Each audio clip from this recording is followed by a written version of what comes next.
একটা মানুষ হওয়ার পরিচয় দেয় নেই। এবং সে আমরা অনেক জায়গায় দেখেছি যে বলছে যে খেলোয়াড় সাকিব আল হাসানকে যেন আমরা দেখি, নেতা সাকিব আল হাসান না দেখি। কেন ভাই? খেলোয়াড় সাকিব আল হাসানকে কেন দেখতে যাবো? আমরা কি আরো সাকিব আল হাসান চাই সামনে? হ্যাঁ, সামনে যদি কোনো সমস্যা হয়, ছাত্রদের যদি আন্দোলন হয়, আমরা কি চাই জনপ্রতিনিধিরা চুপ থাকুক? আমি একটা জিনিস বুঝি না, ছাত্ররা বাংলাদেশে রাস্তায় মরে পড়ে আছে। কিভাবে একটা মানুষ, একটা প্লেয়ার, একটা জনপ্রতিনিধি, একজন এমপি কানাডাতে সুন্দর টাইম কাটাচ্ছে এবং সে সেটা সোশ্যাল মিডিয়ায় দিয়ে বড়াই করে বলতেছে I am having good time. No, you can't have a good time. Your people is dying in Bangladesh on the roads. Normal students are dying on the roads. Saqib Al Hasan, you cannot do that.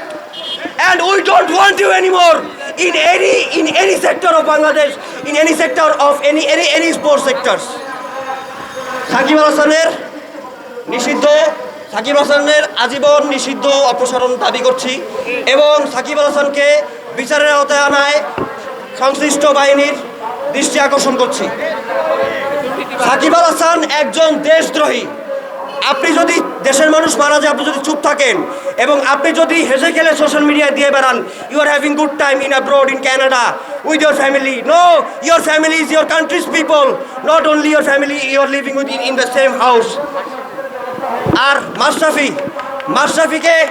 মাশরাফিকে আমরা জানতাম বাংলাদেশে ইমরান খান হিসেবে, যে আমরা একজন ইমরান খান পেতে যাচ্ছি।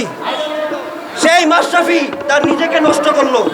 সেই মাশরাফি ফালতু রাজনীতি করে আজকে নিজেকে নষ্ট করলো। মাশরাফির এই ভুলের খেসারত মাশরাফিকেই দিতে হবে। মাশরাফি এবং সাকিব আল হাসান, আমরা কাউকে কোনোদিন, বাংলাদেশ যতদিন আছে, কোনো খেলায় তার কোনো সম্পৃক্ততা আমরা দেখতে চাই না এবং তাদের নির্দিষ্ট বিচারের আওতায় এনে বাংলাদেশের মানুষের জন্য, বাংলাদেশের জন্য এরপরে কোনো ধরনের কোনো ক্রীড়াবিদ যেন এই সাহস করতে না পারে, এইটা নিদর্শন, এইটার উদাহরণ আমরা তৈরি করে দিয়ে দিতে চাই। ধন্যবাদ।